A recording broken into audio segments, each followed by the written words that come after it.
ರಾಮಲಿಂಗೇಶ್ವರ ದೇವಾಲಯದ ಜಾತ್ರೋತ್ಸವ ವಿಜೃಂಭಣೆಯಿಂದ ನೆರವೇರಿತು. ಸೂಪಾ ತಾಲೂಕಿನ ಆರಾಧ್ಯ ದೈವವಾಗಿರುವ ರಾಮನಗರದ ರಾಮಲಿಂಗೇಶ್ವರ ದೇವಾಲಯದ ಮುಖ್ಯ ದಿನವಾದ ರಥೋತ್ಸವ ಹರ ಹರ ಮಹಾದೇವ ಘೋಷಣೆಗಳ ನಡುವೆ ಕೇಳಿ ಮತ್ತು ಕಿತ್ತಳೆಗಳ ಮಳೆಯಲ್ಲಿ ಸಾವಿರಾರು ಭಕ್ತರ ಉಪಸ್ಥಿತಿಯಲ್ಲಿ ವಿಜೃಂಭಣೆಯಿಂದ ನೆರವೇರಿತು.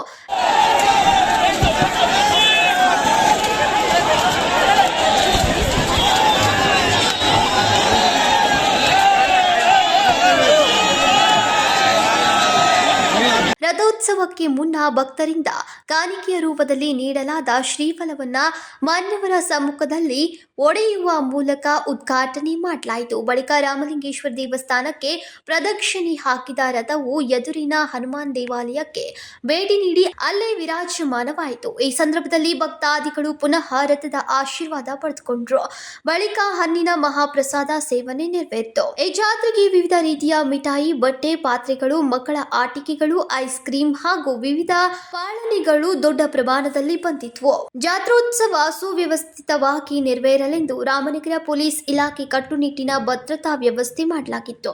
ಕರ್ನಾಟಕದ ಜೊತೆಗೆ ಗೋವಾ, ಮಹಾರಾಷ್ಟ್ರ ಸೇರಿದಂತೆ ಇತರ ಪ್ರದೇಶಗಳಿಂದಲೂ ಭಕ್ತಾದಿಗಳು ಹೆಚ್ಚಿನ ಸಂಖ್ಯೆಯಲ್ಲಿ ಈ ಜಾತ್ರೆಯಲ್ಲಿ ಪಾಲ್ಗೊಂಡಿದ್ರು. ನಿಖಿಲ ಸುಗಾರ್, KMM ಕನ್ನಡ ನ್ಯೂಸ್, ರಾಮನಗರ.